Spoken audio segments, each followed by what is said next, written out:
have a lot to discuss. I'm not going to take much time to introduce, but I want to set a bit of a framework. When I was listening to the panels this morning and reading the preparation for this conference, there was, it seemed, a fundamental underlying assumption: democracy good. But there's a dilemma that's, I think, well known among those who, as Ivan Havel said last night, theoretically study democracy. And that is, if we think of democracy, what we've really been talking about is a representative democracy, where decision makers are, in some sense, empowered to make decisions for the voters, for the people, and face a fundamental conflict that, is it their responsibility to implement the policies that their constituencies, that their voters want, or is it their responsibility to implement the policies that their constituents would want if their constituents were fully informed and understood the issue? And if those are different, how does that interact with implementing the policies that the constituents would prefer in a fully informed world? May mean that the politicians are signing their own death warrant because it's not what the electorate thinks they want. This is not an abstract principle.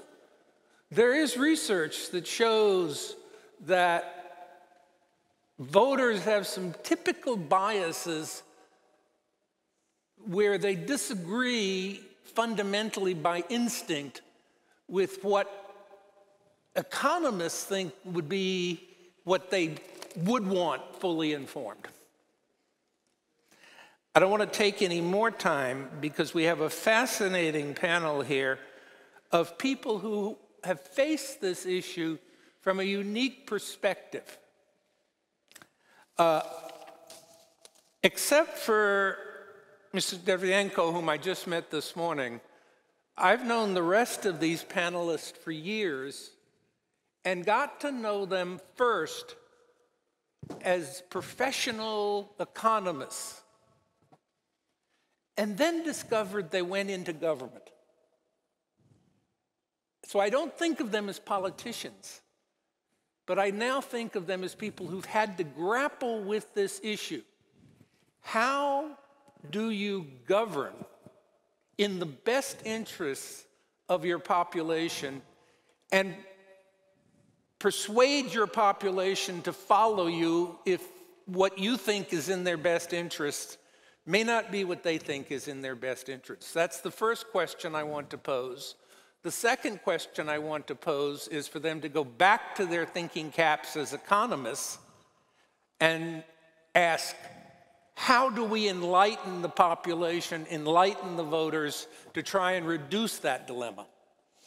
We haven't discussed an order, so I think we're just going to go left to right and start with Professor Christodoulakis, who is in a unique position, having been a professor, then having been a minister, then having been a professor, and now we learned a few weeks ago has accepted a job that has a time limit of 6 weeks to be in charge of developing the Greek economy. So he's going to tell us how you develop an economy in a 6-week time frame. Nikos. I tell you the tip. Thank you very much. First of all, let me express my gratitude to Randy and to the organizers for giving me the opportunity to come here again in Prague. I've spent 2 years here, 25 years ago, and those years, 1992 and 93, have greatly influenced my intellectual development and experiences then. I see that the questions that Randy has put forward are very challenging. And I'm going to give my version of what has to be done, but I'm also going to tell you what cannot be done. Just to give a statement from the beginning, I think that educating the voter in economic terms, as well as in other aspects, is a necessary condition to improve democracy and speed up reforms. But as I'm going to explain later on, it's not a sufficient condition to achieve this always. I think that the more citizens know how the economy works, then the better decisions they make. And the better they know which are the hard constraints in the economy, then they can make better plans. And the most crucial thing is which are going to be the future consequences of current actions. This is the problem which democracies face, and if this judgment is not valid, then societies face great surprise and painful surprises in the course of time. And the reason is, of course, because if an economic policy fails, the society cannot go back and redo the experiment, because social sciences is not engineering science. You don't go back to the lab and say, okay, the rocket failed, let's build another rocket, because history has passed. I'm going to give you two examples. One example is everybody would like to see the tax burden going down.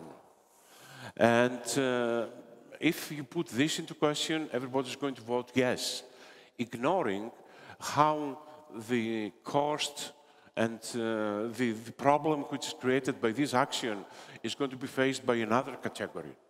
I think this is a problem which leads to possible intergenerational conflicts. And I think it is in the policy system and in the institutions how to negotiate or make the groups which are affected by the tax cuts to come to terms together and to avoid a possible drawback. The second example I'm going to give you is even harder. For example, everybody wants to see pensions going up, but very few are going to notice and argue that this may have as a consequence to make the future pensions to go down. This problem is even harder because it's not a potential conflict among a generation, but it is a conflict between generations. And people who are going to be badly affected by such decisions are not here to vote. And here, voters are only these people who are going to benefit. I remember an incident which took place 5 years ago, when Greece had entered the bailout agreement, and one of the prerequisites of the conditionality program was to reform pension system. I remember at that time, the Secretary General of OECD had visited the parliament in Athens.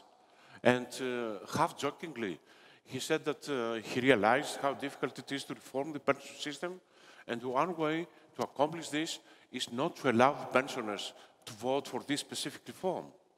Of course, there has been a political furore in Greece, and the outcome was that nobody wanted to vote for a pension reform at that time, with the consequences of making this reform even more painful in the future.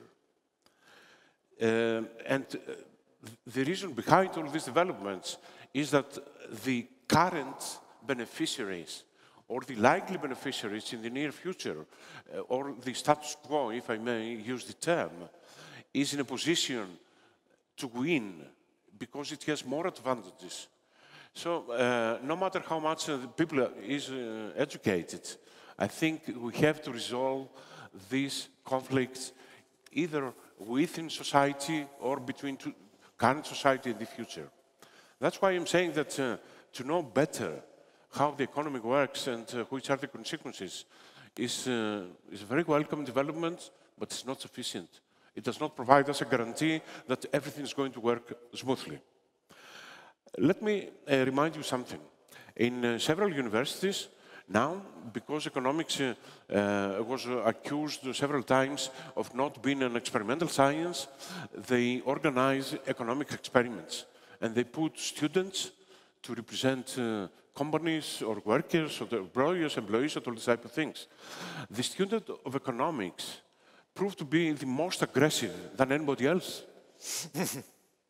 And other people try to be more cooperative, more tolerant, more visionary, but students of economics, I do not mean Czech students, of course, but I mean students in general who know economics are very aggressive and very self-protecting and promoting their own interests.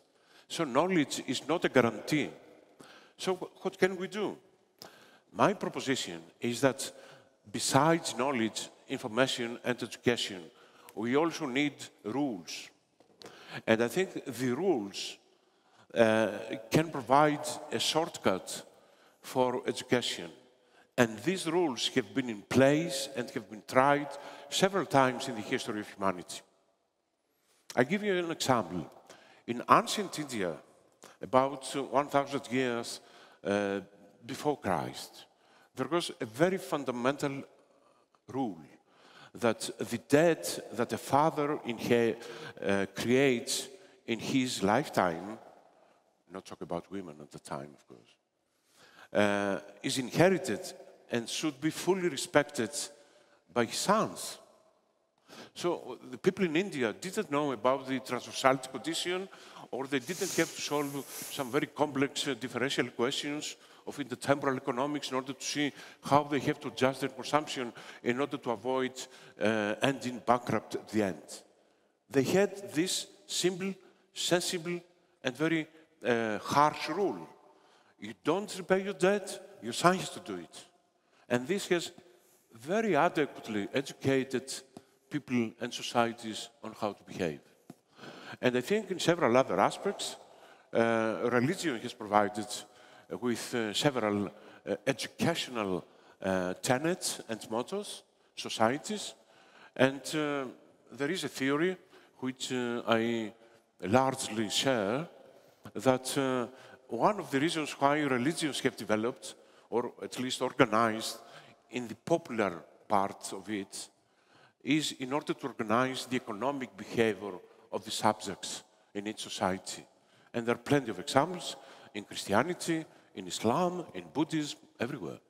There are specific economic rules in these religious dogmas which actually educate people how to behave.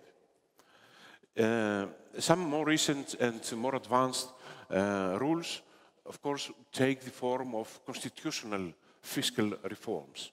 I think a very good example has been the constitutional constraints that the states in the United States have adopted, except California, and we'll show what happened. I mean, California has the most educated people in the world, has the highest living standard in the world, has the best University of Economics in the world, the best professors. I mean, there are tens of dozens Nobel Prize winners in California. But still, California actually failed. Not because it lacked education, but because they disregarded the constraints. And in the same vein, I believe that decisions like, for example, the fiscal compact, which has been adopted in the European Union recently, or the constitutional amendments that the Spanish government introduced a few years ago, might help in order to influence the behavior of people.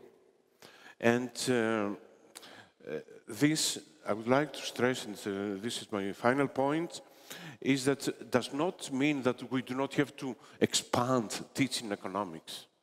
But I would like to make a point. I fully agree, and I would only like to stress the point which is made by Randy, that in teaching economics, there has been too much material, too complicated, too many graphs. And I fully endorse your suggestion which is written today in a paper, in a Czech paper as well, which says that teach less at a deeper level. Okay? I think that this is the key. And I think that economics should start as a basic knowledge of main and vital things. And then later, economic education should become argumentative. Because in our system and in our universities, when we talk about teaching economics, we mainly mean teaching arguments.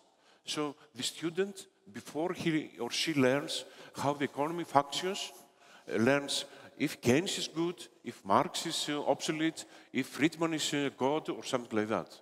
So students tend to become selective in their views, ignoring very fundamental things on how the economy works and how the behavior and options of the people should be guided. So I think we need to improve the education in economics, spread it, but not be happy with just that. We also have to devise rules which have to be respected as well in order to make society achieve better outcomes in the future. Thank you. Thank you. Turn to Oleg, and I'll want to ask him to add one thing to the discussion. If we're thinking about the dilemma of serving the population versus doing what one thinks is sound policy technically, how does that change when the population is in the street rather than just in the ballot box? Well, this is a very difficult problem. I mean, I'm afraid we're going to face this problem in the future as well. It's very difficult to avoid it. Yeah. There is no recipe, and I think neither is going to be in the future, that there is a guarantee of taking the right decisions. Yeah. Oleg? Yeah, René, thank you. Thank you for this question. Thank you for inviting me here, and to you and to organizers. You know, I just was listening to these very interesting ideas, and I caught a kind of one idea in my head that what are we talking about actually when we talk about education or economics. My understanding is that we almost no longer understand what it is. Neither what education is nor economics in modern days, because there are some fundamental things that are trying to emerge, which we consider as kind of social activity, but not as economic activity to a great extent.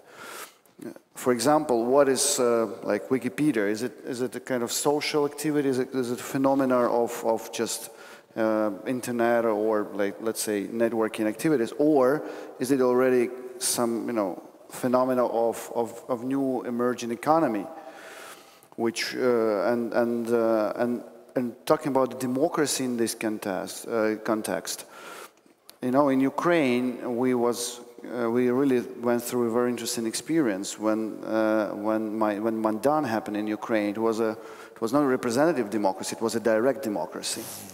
And because our population was and is always dissatisfied with their representatives, doesn't matter how good they are or what they do, and it's typical not only for Ukraine, obviously. It's just, you know, people just get tired. They don't like even success in general terms. I remember, like 2 years ago, there was a conference here in Prague done by Aspen Institute, dedicated to 20 years of independence. And there was a speech, unfortunately I don't remember by whom, but they named a couple of critical issues for the Czech Republic, and some of these critical issues were almost entirely the same as for Ukraine, whereas we're completely different countries in terms of their development, current development stage, and so on. And one of the things that was mentioned is that the general kind of, let's say, the general disrespect almost to successful people by greater population, and which means that even if those representatives elected in a representative democracy, they do things, they change. For example, like now we in Ukraine, we do a lot of very important things in reforming the country. But if you look at polls, people just say, oh no, you're going not in the right direction. And why? Because there's a lag between what you do and what you have. And we have this same phenomena all over here. Look what happened, like, let's say, with Balcerowicz in Poland and some other big reformers. And I think that in terms of this democracy and education and economics, we really need to address this fundamental question of where the economy actually goes and what direction the development goes. Because if we don't answer this question, our education will be always behind the real needs of society and of economics. For example, we now trying in Ukraine to start from really basics. So I know it exists in many countries, but we really want now to make a kind of full scale and try to teach and introduce subjects on the school level from the really first grade, the financial literacy and entrepreneurial literacy, and of course to the level of understanding based on the age psychology. But this is, I believe, this is a fundamental thing to, and also one of the possible, possible solutions to this real challenge is how do we change the management education. Do we still teach in business schools how to compete really aggressively in the market and win market shares, or do we teach in the management schools how to actually find ways to compete in a more, let's say, socially minded way? And I think that these questions are maybe those questions that if we try to find answers to them, we will at least try to become more kind of aware of what is going on. Because my understanding now is that we are not really fully aware of what is going on in the world right now. So we kind of pretend that we still live in the same, and we are, and so we still live kind of in the same system that existed before. But there are some, some doubts and maybe even feelings that, well, it's the same system, but it's not the same system. So it's going somewhere, but we don't understand where does it go. And this is, I believe, the most important thing is to try to understand where does it go. Because otherwise, whatever we do with education right now, it won't help. Okay. Sandra. Yes. Do you have some specific question or? No, Okay. I think I'll let you go as you wish to go. Okay, thank you. And first of all, let me thank you for inviting me to this wonderful conference and to inviting me to Prague and to give me the opportunity to meet very interesting people here and to meet you again, of course. Actually, I like the topic of this session very much, and I think it's very stimulating. And since I have this experience of being a policymaker, at least for some time, perhaps I'll look at the topic differently now than before having that experience. And if this panel is about the question whether democracy necessarily leads to populism, I think that we should look at this question from different perspectives, and it's not so simple question. And I think that first of all we have to differentiate between the types of democracies, because there are different types of democracy. For example, I've been deputy mayor in Zagreb, and our mayor was selected in a democratic way, but he acted as an authoritarian person, so it was not democracy as we wanted to have it. Of course, we in some cases have coalition governments that are more prone to populism, and in some countries majority governments which are less prone to populism. For example, in Croatia, we have a very polarized political scene, which is also, I would say, or in my opinion, prone to populistic measures, because politicians of members of those two political blocs have to accommodate their electorates. So they are very prone to populism. And of course, I think that also the economic situation matters, because if you have more unemployed people, more poor people, socially excluded people, then they think of the government as omnipotent and expect from the government to, well, accommodate their needs. Also, the problem with the question whether there is a dilemma between being responsive to the voters or making sound public policy. Well, I think that first of all we have to ask ourselves whether politicians themselves are economically literate.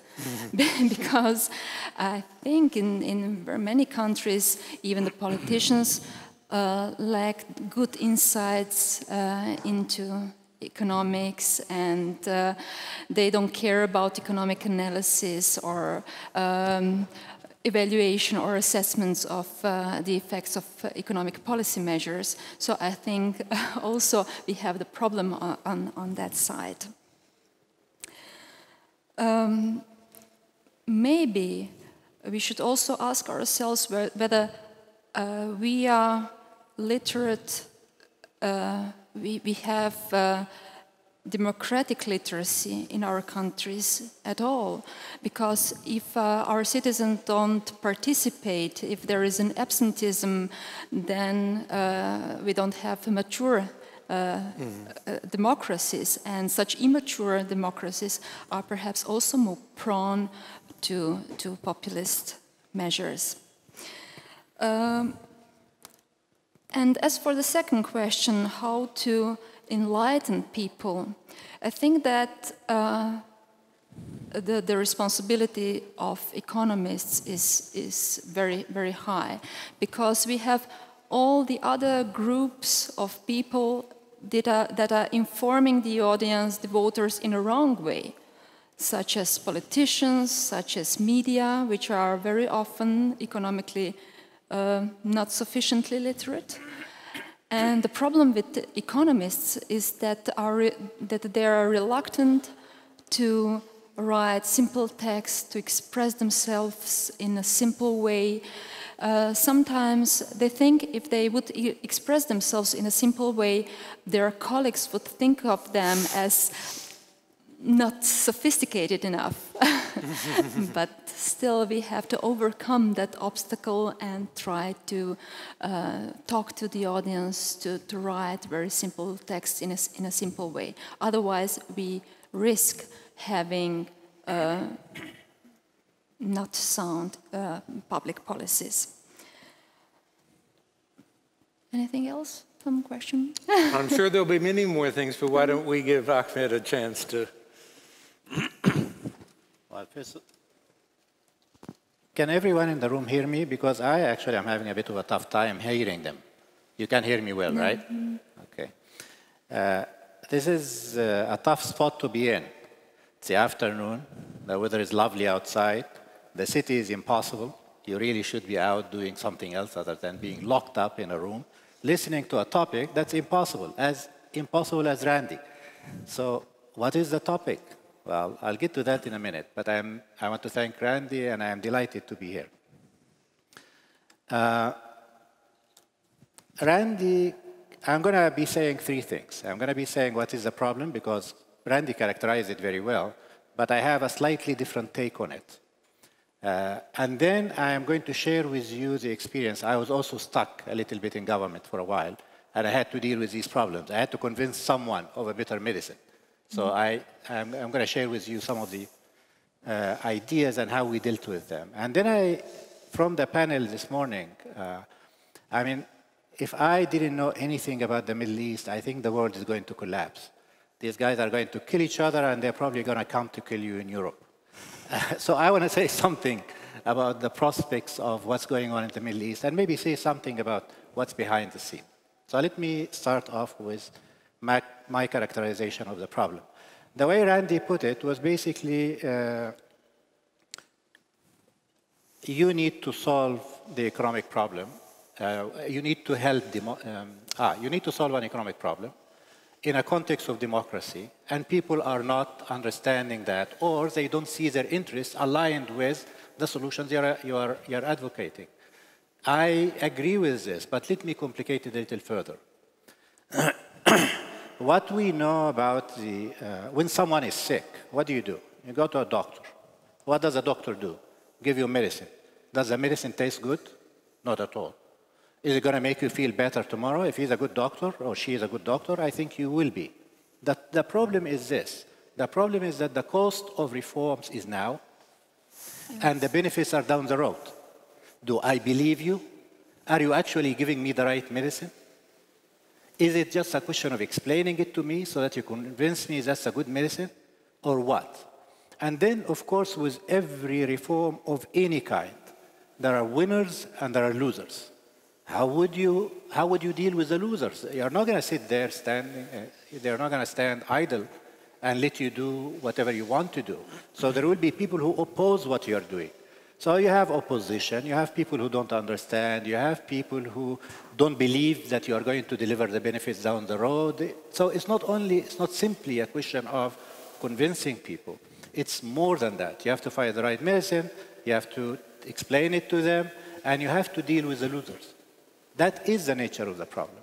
So the question is, when you have, well, in the context of a democracy, you do have what I would call the political institutions, the means, the instruments, the groups of people, the institutions that you will mediate between different interest groups and solve your problems. Go to a country in transition like Egypt, where the political institutions are not there, people are fragmented. There is in child psychology something interesting. If you tell your child, I'm going to give you a candy on Friday, and today is Wednesday, I'm sorry, he or she is not going to wait for you. I want it now. People are like that. They want their chocolate today. They don't want it tomorrow or Friday. So there is that problem. And in transitions, typically, you have two problems. One, you don't have the political institutions that you can use, go to parliament and get different people to negotiate and talk to each other and come to terms with what's reasonable, and then everybody is trying to convince the public at the same time. And if you are lucky, you get smart educators to help you, or the think tanks, or the media. That is how it works. In transitions, none of the above is there. You don't have the political institutions. It is difficult in established democracy. It is much more difficult when you are going through a transition. So that's my characterization of the problem. Let me tell you a few tricks about how we tried. I'm not telling you we did it exactly the right way. That's not true. Obviously not. Interim governments are interim governments. In transitions, the tension is too high, the conflicts are too strong, and people want things now, and people are on the street rather than in parliament. But we tried to do a few things that I think are important. 3 examples. First one, we had a trade-off between building political institutions or doing economic reforms. We didn't have a constitution, we didn't have a parliament, we didn't have a president, elected president, we didn't have anything, actually. People went to the street, we got rid of the old regime, there is nothing. You have a problem. As someone in government, you actually need to build the political institutions of a country. And then you come, well, people know that, but they actually don't care. They want, let's say, raising the minimum wage. As an economist, I would say raising the minimum wage too high will be too costly. At a time when you have high unemployment, you are actually making the problem worse, right? However, in 6 months, there is a committee or a commission that was putting together the Constitution, and if people are unhappy so much, then the Constitution will not be written. So the Commission would go home. So what do? We opted for going for the wrong economic policy, if you like, in favor of beginning to build economic institutions. That's what you have to deal with in reality. It is not about doing the right thing from a narrow economic perspective, even though I'm an economist. But you have to balance things and you have to trade off and you have to decide what is the right thing to do at the right time. So that's one example. Second example. For 2 years before I joined government, the economic reform agenda was driven by the IMF. You would know that firsthand in Greece, right? And what did the IMF want? The IMF wanted what the IMF does.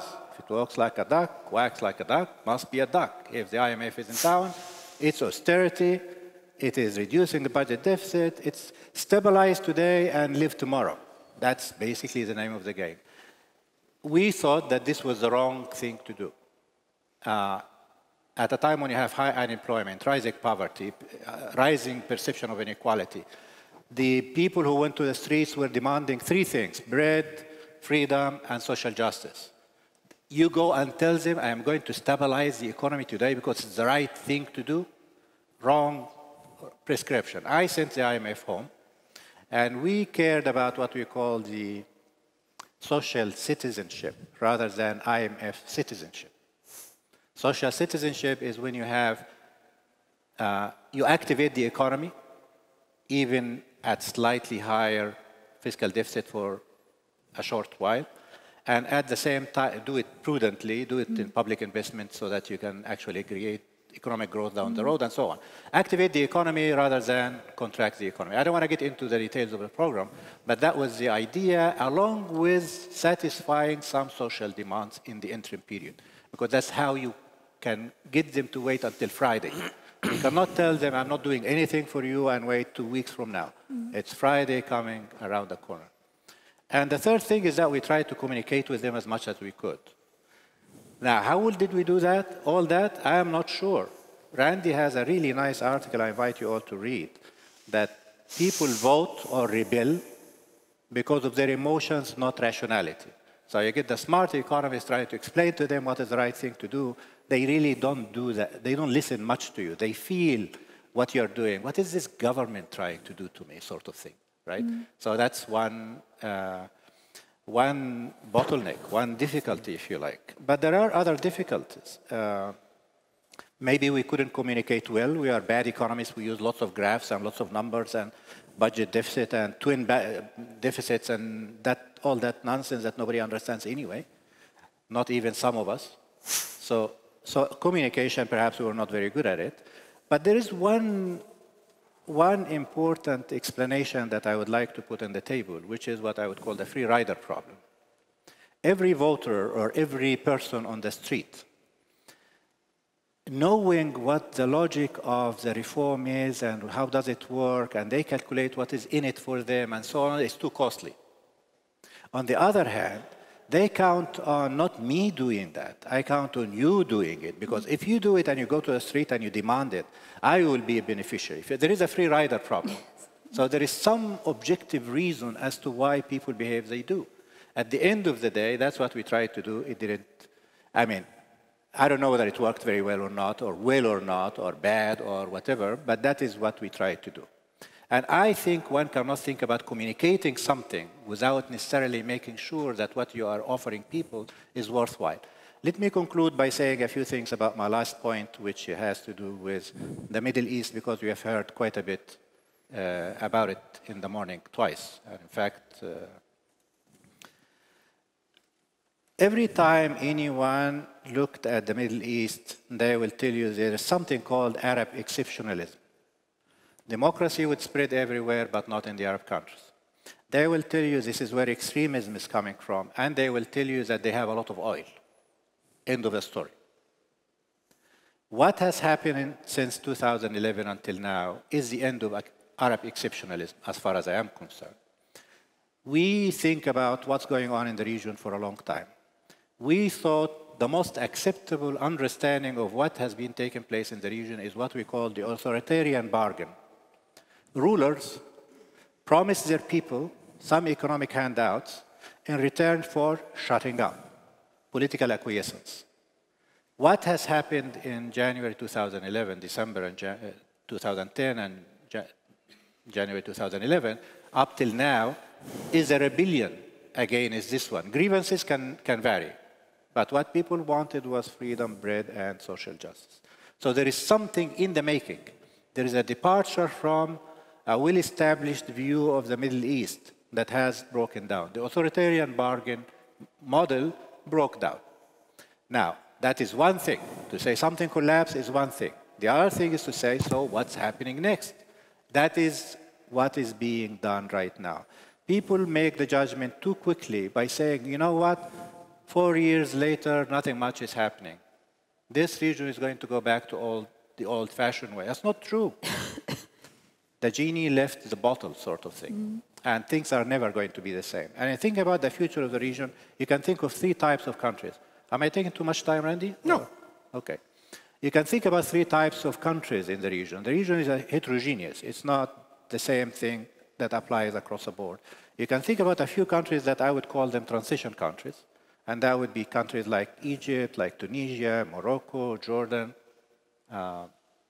Lebanon maybe.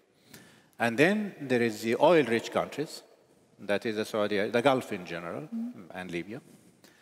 And then there is a conflict set of countries. That is the Syria, Iraq, Yemen, Libya. What is going to happen in each of these countries depends on which country which group that country belongs to. I think the countries that has the best chance of making progress would be the transition countries. The first priority for the countries in conflict is resolving the conflict. The oil-rich countries can afford to continue for a while the same way by means of having abundance of resources, but eventually I think the Arab Spring is going to hit everybody. Now, if you ask me whether I'm optimistic or pessimistic about at least the transition countries, I would say I'm optimistic. And I have 2 reasons for that, and this is my last point I want to make. The first one is that the people who went to the streets are still there. They didn't go away. They are just quieting down a little bit now. Transitions take a long time. They take years, they don't take months. These guys are waiting there until they see what's transpiring. If what's transpiring is not going to be delivered, they're going to go to the streets again. So I count on, especially on the young people, who have a lot of energy, a lot of aspirations, and a lot of, they don't want to accept what they were offered in the past. So that's one.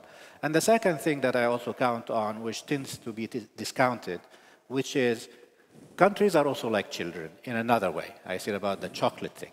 But they also imitate each other. The world is becoming more democratic, whether we like it or not. I mean, I remember I used to live in Washington, work for the World Bank. I used to work on Latin America quite a bit. Latin America 30 years ago, it was ruled by generals, all of it, in one form or another. It was an authoritarian regime here or there or everywhere, as a matter of fact. Now, you will not find probably very few countries, a couple of them or something in Latin America that is not democratic, emerging democracy, is consolidating democracy, or what have you. I think of the transition countries of a similar kind. Countries imitate each other, and if the democratization wave is sweeping the world, and the numbers do say that, the region is not immune to what's happening in the world. Thank you. I want to pick up on something Ahmed said and turn over here to Nikos and Oleg. It's often been said in Central Europe during the transition that politicians would tell me off the record, the external anchor is very important because there are things my voters would never accept, but if I say the EU made me do it in order to get in, I get off the hook. Now, Ahmed kind of suggested the IMF was not a good thing in terms of forcing the hand. What do the two of you have to say about Well, Nikos, you were there when Greece was joining the EU, and now you're there when the IMF is forcing the hands of Greece. Are these external anchors helpful, hurtful? How do we think about them? Thank you, Radi, for giving me the opportunity to talk about these things.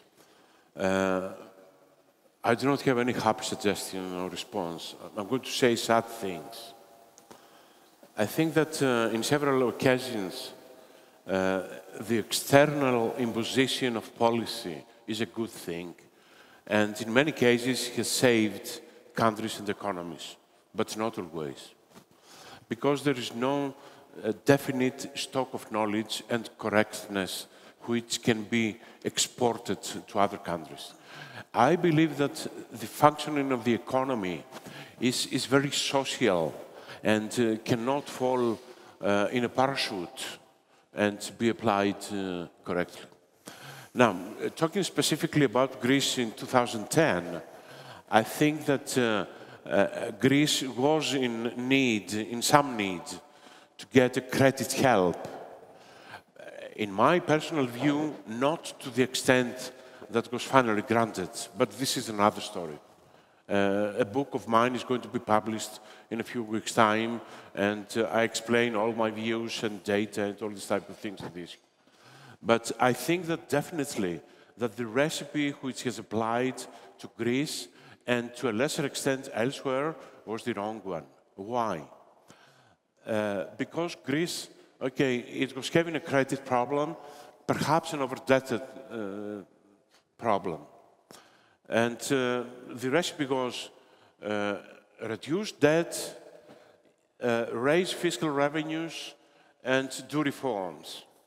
But all at once, or anyway. And if you do this, and if you do it fast and efficiently, then in about 6 months' time, the economy is going to turn up again. I think that there was a major thing missing. The huge cost at the social front and unemployment. Unemployment ran from about 10% at the time, very quickly jumped to 18%, then 20%, today is 27%. 27% is something which is unimaginable. I mean, during wars, occupations, everything. Greece never had 27%, or by the way, any other European nation. Even Germany during the 20s didn't have 27% unemployment. Anyway, the second thing is that as the economy was crumbling, there was no investment at all. And then the next thing that IMF had to do was to raise taxes, because the fiscal target was missing. And then again, there was no investment because nobody was buying, because demand was curbed massively. So fewer output growth, more taxes later on. And of course, as everybody was in a defensive position, in order to try to keep as much as possible, in order to attain the previous consumption level, it was resisting reforms. And there was nobody there to say, okay, I mean, suffer now because everybody else is going to benefit later on. So I give you the final outcome. 5 years after the implementation of such huge, intensive fiscal measures, has debt come down?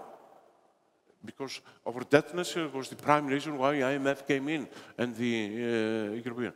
No, actually debt has risen up substantially, despite the fact that there was a small, relatively small debt relief in 2012. So debt is up now by about, how much? 40% of GDP. It was 130 when IMF came, it is 175 today. First failure. Second failure. Reforms. I mean, did Greek people learn why they have to do reforms? No, they didn't.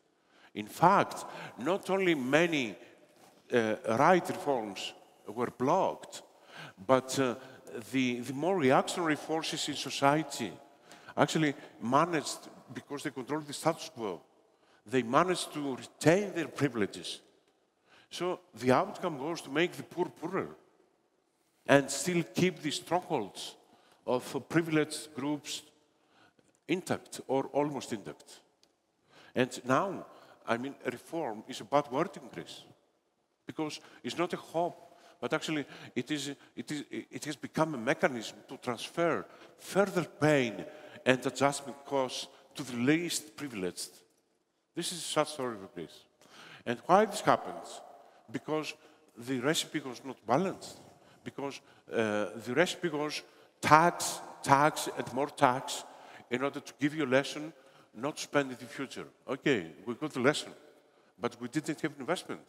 In my view, I think that the fiscal consolidation in Greece should have been more balanced and at the same time to be accompanied by simultaneous investment projects. So you need two things. You need an adjustment mechanism and you need something to give perspective, how the future can become better. If you miss one of them, then you're going to have problems. And Greece is now again having problems. And I hope that after so many years, something has been learned. Now, in other countries, the pain was less much so. Why? First of all, because taxation, which was imposed there, was much less. So it didn't have all these huge repercussions in the livelihood of people. And second, because there has been some investment activity which kept on, going on. Let me finally say the following. I think the best solution, the best reaction should have been Greece to do the adjustments itself. Because I think that reforms should be an endogenous process, should not be an imposition process. Reforms and changes for prosperity are not dictaphone. You remember dictaphone in the 70s that was educating secretaries? Okay, it was very successful. But you cannot use dictaphone to educate people because this raises concerns about national autonomy, independence, not by people who work, but in people who use these arguments in order to block reforms. So I think that if we need reforms to be successful, we have to internalize them, we have to own them, to make it a national agenda. And this is the first lesson. And the second lesson is that no adjustment should go alone by itself, because nations do not get punished. You cannot punish societies. You may have to teach them, to give them a different example, a different paradigm, but at the same time, you have to show them the road to prosperity. And if you show them convincingly the road to prosperity, then they will be better taught. I can assure you of that. Does anybody feel like defending the IMF or the European Union? Well, I'm just giving my opinion on certain events. Yeah, I think that it really matters whether and what I mean. IMF in a situation when there's also EU, like with Greece, it's one story. IMF in the situation when you're not part of EU is another story. So when you don't have any other deal on the table, so if you don't have any other source of funds to actually reach the macro stability, then basically you don't have that many options. And what are your options then? Even more kind of destabilization of the macroeconomic situation, like we just faced, and you know who followed the situation. This deal with restructuring the debts of Ukraine was really crucial for us. And of course, in this case, you just well, if you have a bad and worse, or you know, you just have to choose the better out of two not very good solutions, probably. Yeah, but in our situation, it's really I probably try to come back to education a little bit, and can give you a kind of perspective which is more into not on a, let's say, larger picture, because devil is in details always, you know. And my personal experience, for example, with dealing with IMF these days is that when IMF says, okay, you have to reach this, this, and this, and this criteria, for example, austerity measures, like budget cuts, for example, and one of the measures in budget cuts, you would have, let's say, the job cuts in the budgetary system, so financed from the state budget. And in our case, it would mean that everybody had to cut by 3% all their headcounts. And it means for us that you would have to cut by 3% all the teachers and throughout the whole system. And then we came to our finance minister and said, look, that's great. We are fine to cut by 3%, but we can't do this, let's say, through the whole system automatically, arithmetically. So we have to, here we have to cut by 10, and here we should, even enlarge, because we have a lot of people who had to escape from the occupied zones, and in some areas we have even more pupils that would enter schools, and they would need even more teachers. And it means that here we need to increase the number of teachers, and there we can decrease the number of teachers. No, you have to cut by 3% everywhere. And when you have to deal with this is something that really can make you angry a little bit, even, so you can think about it like an abstract term. So, and people in media, those people who are not part of this budgetary system, they say, yeah, come on, let's cut. And when you come to them and say, look, if we cut, then you would have not enough teachers there for pupils. Okay, then they begin to think. And it's again a story. Why I'm telling this story is that I think that I'm in favor of what, at the moment, of the role that IMF plays in Ukraine. It gave us a lot of, well, not a lot of, but it gave us this opportunity to restructure debts, and also this situation, or this using IMF, or not even IMF, but also, let's say, kind of international authority, as you just, Randy, suggested, that either EU or some particular countries, we use them as a kind of stick to those bureaucrats, that if you don't do this, those guys, and I know, we are kind of not in Chapman House rules, but still I can tell that in some cases, only some phone calls and some, really direct involvement by certain institutions to some of our kind of institutions would be the only mean how to overcome certain obstacles in terms of reforms. But the paradox in this situation is that when we talk about some real economic reforms, not educational reforms, IMF in certain instances becomes could become, let's say, in our case, I don't know how it was increased, but in our case, it could even be an obstacle to a certain extent to some more courageous efforts. For example, in our tax reform, or that is currently under discussion, the leaders of the economic thought in the country and businesses and so on, they want much more aggressive attempt in terms of tax reforms, not in terms of cutting taxes, but some other measures, And because IMF is very cautious, and of course the finance ministry has to follow, we are hardly to actually. It's very. I believe the chances are not that high that we would implement this kind of really aggressive reform, which I believe would, it would help us even more. So, and IMF would be happy at the end of the day. But so in this game, that from one hand you have to be very cautious and go step by step and follow. From the other hand, in countries like in our situation, we need much more aggressive measures and steps forward. I think that one of and there's no solution to this. So because IMF also again still functions in the understanding of the environment and of the whole world as it was before and still is, but.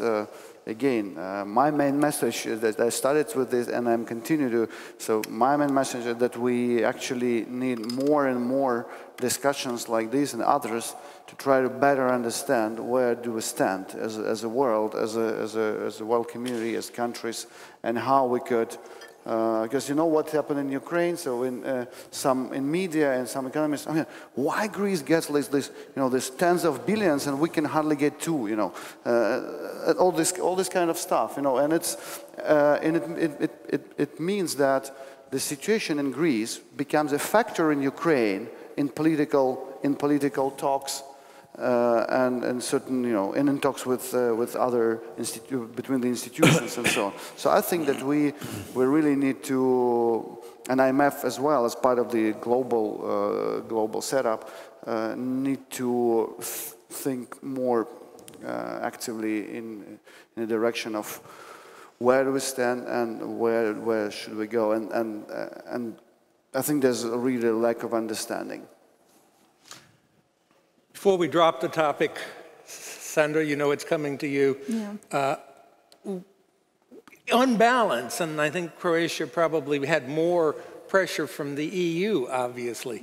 Was it good or bad for reform process in Croatia having to meet the accession agreements?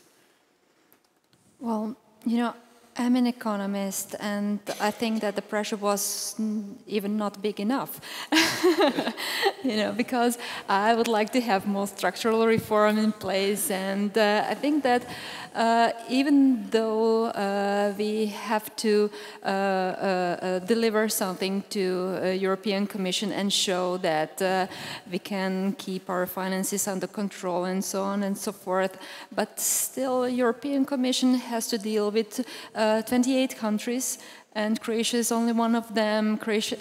European Commission has to deal with the countries that have even more serious problems like Greece. European Commission has to deal with countries that are bigger in terms of population. And Croatia is, as they say, digestible. Whatever happens in Croatia does not influence that much economic situation in the rest of Europe. So I would like European Commission to have even more pronounced pressure on Croatia. And I would say that the European Commission has left Croatia to find its way out of the situation. And what we have now is the 7th consecutive year of recession. This year we will have some recovery, but still after 7 years the GDP growth of 0.5% is quite negligible. So I think that, we had several consecutive governments that were too populist, that didn't have courage or idea how to implement structural reforms, and that is what we have as a result. Prolonged recession and not very bright prospects for the future. Ouch. Sorry. There's no one here from Croatia to hear me. Okay, somebody give us some good news. Yeah, what kind of good news? We restructured our debts with the help of IMF. Thank you, IMF. So before I turn it over to the audience, I want to ask each of you for some advice actually to SIRGI, because you all know at least something about our program, what we're doing, both in terms of training graduate students here and reaching out to train undergraduates in the region. If I had a donor walk in the room and say, here's some money to do something, what would be the most important thing you think we should be doing? In SIRGI? Yeah, for the region or for emerging economies in general. Where should we put our resources? Who are we? Who are we? SIRGI. Just give us all the money you have. What? We will know how to spend it. Exactly. We are wise people. Nobody wants to answer that question. No, I think the broader question is really the value of ideas and the value of building skills in people. And I think, unfortunately, politicians and those who have money tend to think of tangible things, tend to think of projects, bridges, something that they can put their money and then they say, I built that little pyramid sort of thing. When you tell them, I educated someone and now they think more creatively, more analytically, they can really be good citizens, they are going to benefit society, while you are selling them a very soft thing. So I think there must be a niche. I mean, I think investing in creating fresh knowledge and in upgrading skills of young, bright people, I think they are the best investment anyone can do. The question is really one of making the case for the positive value of doing these two things. Ideas do matter a great deal, when they are the wrong ones and when they are good ones. I mean, in fact, they are disastrous when they are bad ideas. They can take half of Europe in the wrong direction for half a century. So bad ideas are very powerful as well as good ideas. And I think that's a great investment. So just keep doing the capacity building for whatever and the fresh knowledge. Sandra? On topics that are relevant, not esoteric. May I tell one quick example? Paul Krugman had a wonderful line in his first popular book called The Age of Diminished Expectations, in which he says there are three types of economics: up and down economics, beta, theta, and gamma economics, and common sense economics. Get them to learn common sense economics, not the Greek stuff that nobody understands. Sorry, I didn't mean it Greek letters in that particular case. Or up and down, the stock market went up or came down, who cares? Sorry. Well, I know that Sergii is trying hard to spread good understanding of economics within the group of students that have already finished their primary school and secondary school.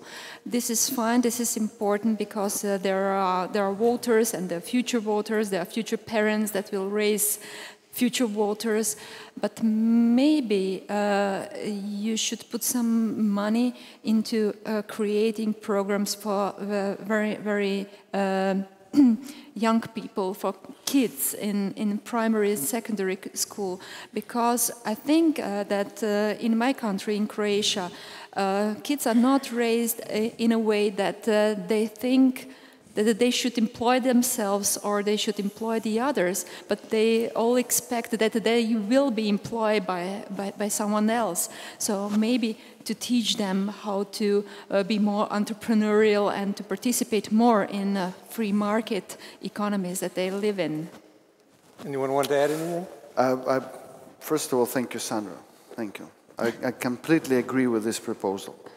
And also with another one which you mentioned in your first speech, this communication problem, the lost in translation problem.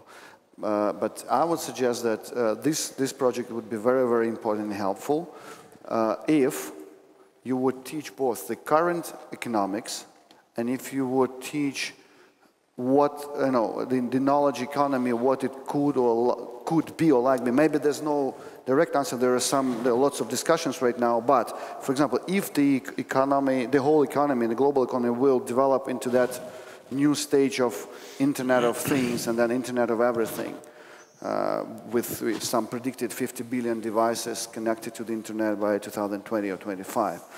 And if we move into that direction, what the economy would be like. And we need to teach them now, because it's like it will come in 10, 15 years, and then here you are, and you still teach this the economics which does not exist anymore. So this is, I think, the main thing. So first of all, given these programs to kids and secondary primary schools of how the system functions now, and then how it will be functioned probably in the most, in the future, let's say in midterm or so on, and that would be. And another project that could be really very helpful is that a study. I don't know if this study existed. Maybe this study existed, and you can advise me if there's some results of it. To study really the best and worst cases of how economics or economic challenges and issues were communicated to general public. And how we can do it now with all modern means which didn't exist before. like social media, all these infographics which are widely used right now, and how we can better communicate. For example, in my country, again, with this IMF story, nobody actually tried to explain to people what IMF is and what IMF does and what it did and where it was successful, where not. So that, and people, if they would be more informed, they would be, maybe would have even better pulse right now in terms of assessing where Ukraine goes and if our government is successful or not right now. So these two things, like teaching the younger generations of a new and modern and to-be economy, and teaching governments on how to communicate difficult things to larger audiences. Well, that gives us an ambitious agenda. Nikos, do you want to add anything to it? Well, first of all, let me lower the standard and the ambition, because whatever we do, there is no way to create a society which is perfect, moral, efficient, crisis-proof, and all these type of things. We shall never achieve that, hopefully in my mind, because otherwise it would be very boring. We may learn how to build houses which are resistant to earthquakes and floods and all this, but we shall never learn how to build societies which are resistant to all kinds of temptations. I remember Gary Becker once said that if you make a society which is corrupt-free and everybody's moral, then at the same time everybody's having the motivation to become corrupt, because nobody would notice nobody would try to detect who is corrupt and who is not. So I think that let's make the decision that there is no perfect solution. So we have to be moderate and less ambitious. That's why I'm saying that we need to set rules which may educate. Second, that we have to talk about historical examples. What has happened in other areas, what has happened to other people, and how can we endorse the good lessons and try to avoid the bad lessons. This is very vital. I think that history is the best teacher on everything. Given that we talk about that without fixations and without prejudice, as far as we can, of course. And then, of course, we have to educate people. But we have to educate people and make as many people as possible to learn how the economy functions.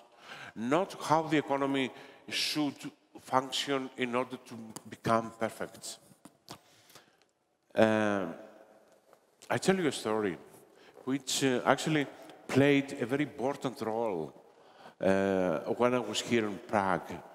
I was among some foreigners who were invited to teach at CERJ in 1992, when it was established for the first year a postgraduate program in economics in order to educate people to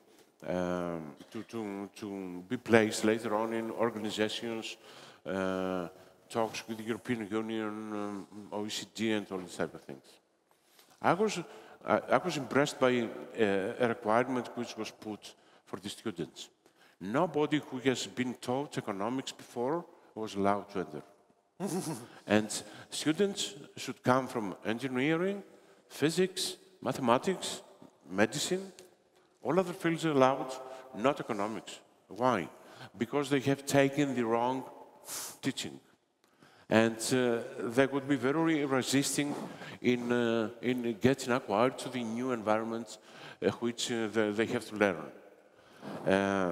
I think that judging from the careers which several of my students had, I think they did it very well.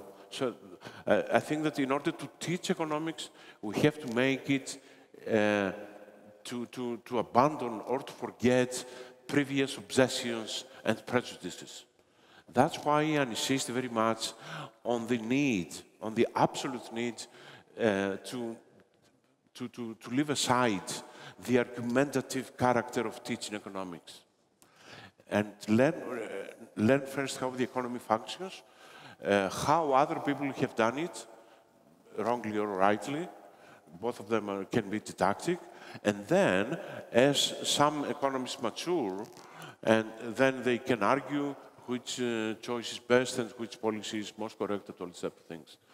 As I said in the beginning, even this is not going to be a sufficient condition to improve things, because every time some people, some groups will be there in order to take advantage that the others are doing the right things, and this increases the gains of some others doing the wrong thing. And for that, we need to build institutions. I think that institutions are bound to play a far more crucial role in helping societies how to work for their future prosperity. Okay, we have some time left. I'd love to have people from the floor. One request for myself. There's a big resounding in the room, and I cannot get the proper sound. So if some people want to make questions to me, please use my own microphone, in case. I have a personal one. Or we'll repeat them if you can't understand. Let's. Yeah. 1, 2. I'd like to be blunt. And I don't like what I hear because I'm a citizen and I'm not governance. And it seems to me, I made a few comments, I wrote them down. Comments like creating a society. I don't know if that's your job or not. Seems to me that government creates corruption by defining what the government wants you to do. Seems to me can you ask him to that this as well? Government frustrates the public's activities. It acts like we don't know what we want to do. I think the government is an obstacle, should get out of the way, because people always know how to make money. It's just the government just thinks they know better how to spend my money than I do. And, you know, I resent that. I need, if I'm going to have a governance, I think that they should encourage me. And I would like to know if you believe that government really is just an obstacle in my way to direct me, to impose this, to meddle in my life. Why does the government lose a little bit of its own self-importance and let us do the job, and then you can take a percentage? Do you have some other question for Professor? I can start if you like. Yeah, Yeah, for you. You asked for. Yeah, no. You asked for a single question, right? From me, and that is, why do you Just believe a you moment. have to create a society? Microphone. Okay, let me just summarize so that Nikos can It hear. doesn't work, sorry. Basic question is, why does government think it's government's role to create a society rather than society arising organically with government taking a minimal function? I'm sorry? Why does government think it's their job to create a society rather than having society arise organically with a light hand of control from government? Yeah, I can start from Ukrainian perspective, and our perspective is that it's really time and country specific. I'll tell you some numbers. You know, in Ukraine nowadays, if you do polls, for example, about the school system, only less than 30% of teachers and other people involved in working in schools consider that they need some reforming. 70% say everything's fine. I mean, everything is okay. We just need more salaries, but the rest is fine. And this is it. It's exactly how you would, as a society, you would know that you need an iPad from Apple. You know, you don't know that you need an iPad because you just don't have it. Well, not personally you, of course, you understand. I didn't know that I need an iPad or a smartphone. I was okay. I was, with all means of communication that I had, it was enough for me. I could communicate perfectly. But then some smartphones or iPad arrived, and they were delivered to us by some visionaries that thought that this society may need these nice things. And it immediately should change this whole, communication arena. And exactly the same should be with the government. I totally agree with you that government could be, it's like a chair or whatever it is. So it could be a good chair in which you can sit, or you can start throwing this chair around or create obstacles by this chair. And that's so basically it's really time-specific, country-specific, and in our situation, in educational system in Ukraine, for instance, or in universities, we have introduced a very nice, good law where the body that controls the quality of education is separate from the ministry. And the first thing, they had to elect from different stakeholders, they had to elect people to this, self-governed body called National Agency for Education, for Quality in Education. And what happened? They voted for people that were illustrated 2 months ago as the most corrupt people in the ministry. Because those people just went and talk and so on. And how would you, and the only means, so basically here we come to the question how you can change this whole system in a democratic way. Yeah. If by democratic means you can reproduce the system again and again and again and again. And that's it. Or you remember, if you're a citizen of Czech Republic or Poland, okay, the situation were a little bit different from those republics that were in Soviet Union. But again, if you would consider that government that arrived, the first governments that arrived and that had to impose basically changes on the society because society did not understand very well where to go and what to do. And you needed some visionaries in the government that had to impose it. But then, when the system is there, then probably you're right. At a certain point of time, it should. And this is like a cycle. So you have for every time you need different types of governments and different types of even distribution of power. Unless somebody really wants to add to that, because it was a comprehensive, let's give a few more people from the audience. I had a hand there. I have really a simple question, because we should speak about the economic... Two mics. Which one? Two. Okay, fine. We should speak about economic literacy. Okay, I have a question. Please try to explain to the audience, what is money? What is money?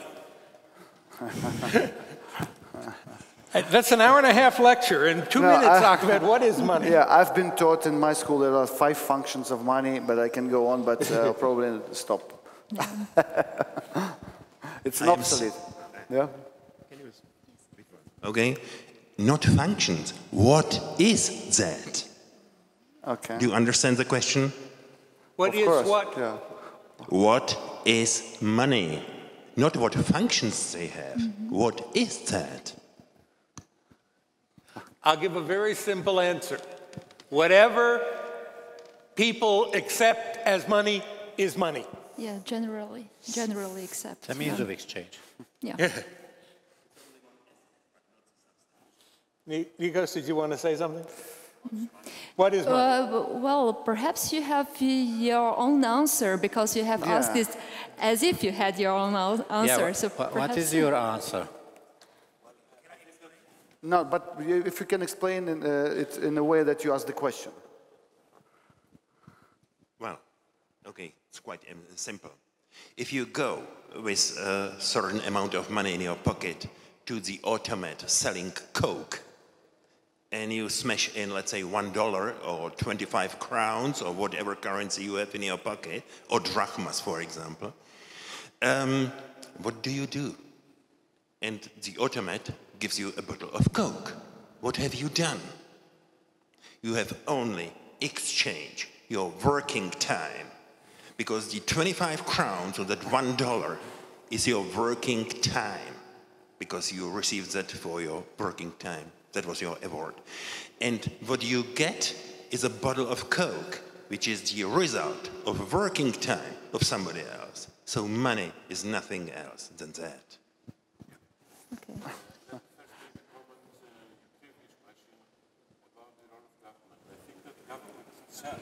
Okay. Can we have his microphone?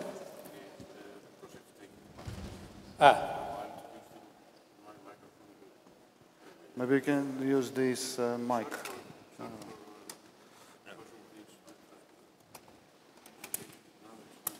Okay. just make a comment on the role of government. I think that government itself is a teaching mechanism. And government can, by its behavior, its actions, and the model of life it follows, I think they can provide some patterns in economic behavior as well. Now, regarding the question, what is money? This is both very easy and very difficult. I think that the shortest definition is that money is something which everybody hates to have. This is the answer. Okay, I'm getting a 2-minute warning, so rules, I'll take a last question, but it has to be from a student. No one? Ole. Okay. Hello, Irina Mamatenko, Sergei. Thank you. So my question is very simple. What to do with economic illiteracy if government itself is economically illiterate? Who wants to take that one? Maybe I should take this because I have mentioned that the government or the politicians themselves can be or are in many cases economically literate. Well, I think that the government is only one stakeholder, and I think that there are many other stakeholders who have to take care of that situation. There are media, there are NGOs, there are educators like high schools or universities, and they have their role. Maybe this government is economically literate, but the next one will be more economically literate. So I think that even if we have illiterate politicians, that does not mean that the other stakeholders should passively look at the situation. Even in such cases, they have even higher responsibility to change this. I'll take the moderator's prerogative to give the last answer. As you can see from the people that I want to thank for joining us today for a fascinating discussion, not everyone in government is economically illiterate. Find the ones who aren't, work with them, and join government yourself when you finish your degree. Thank you all. Thank you.